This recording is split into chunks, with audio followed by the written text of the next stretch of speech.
Okay, Brian, I'm going to start with you. So I don't know if you know this about me, but I'm a really straight shooter. I mean what I say. I say what I mean. What you say, you can take literally. What I say, you can take literally. What do you think of this? The idea that we can't take what our president says literally. For one thing, on Ebony's urging, I have used you on, looked at you on Wikipedia. They do list you as a straight shooter, so they I know.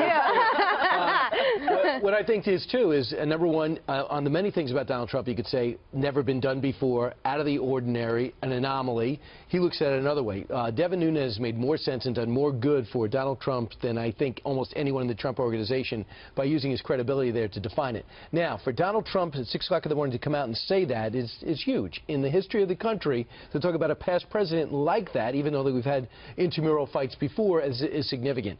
What he's trying to say, I think, what Donald Trump is saying is, I'm hearing things about my organization that only people who have tapped the lines could possibly know. And there's no rush here, and that's one thing we picked up when we had a chance to interview him. He says the biggest rabbit hole ever is this Russia situation. There's nothing going on. So I understand his frustration, and he's saying, I welcome the investigation. Let's find out what's going on. Then out of nowhere, Robbie Mook joined our show yesterday morning on Fox and Friends, and he said, oh yeah, we read transcripts. We read transcripts because evidently some Russians were being tapped, and they were talking to some Trump associates. So a lot of this stuff is he's putting it together, and then Mark Levin comes out and says, I have 6 public sources, Washington Post, Guardian, New York Times, and Heat Street, that have come out and said that there are reports of wiretapping that are going on there. So he put together the case that way. Donald Trump said, put it out there. It seemed definitive, but he's trying to say, give him a mulligan on this because he's new to politics. Yeah, I mean, Melissa, do you buy that, though, because he's new to politics? No. Maybe we... All right. The other thing I wanted to ask you specifically about, too, is Sean Spicer said that this was all above his pay grade when he was asked about this. Again, I think just having an investigation, I think the American public are more than open to that.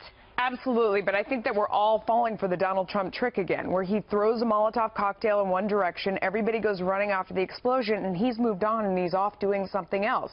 I mean, here we are on a Wednesday still talking about something he said on a Saturday. We're doing exactly what he wants us to do. Meanwhile, he's off talking to people, making deals on the ACA. He's talking to business leaders about other programs. I mean, he's moved way on from this, and we're still talking about it. I think it's a strategy. It's effective. He turned the page on what was happening right before that.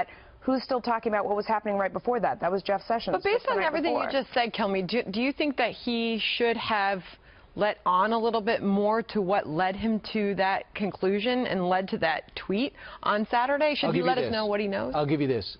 I would say you're right about the Molotov cocktail, and you're right.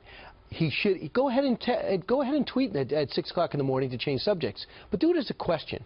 What I would like to know is, will the House Intelligence and Senate Intelligence Committee look into who might have been tapping our phones like the same way you're looking into? That would have been perfect, but however, this was done very ham-handedly in a way in which if I was Donald Trump, I'd say, listen, I'm not happy with I'm not unhappy with my last 40 days. I would say, I would no longer tweet directly. I will give it to somebody in communications who knows me, and we'll cite them these things out so he no longer has to spend 4 days having a staff.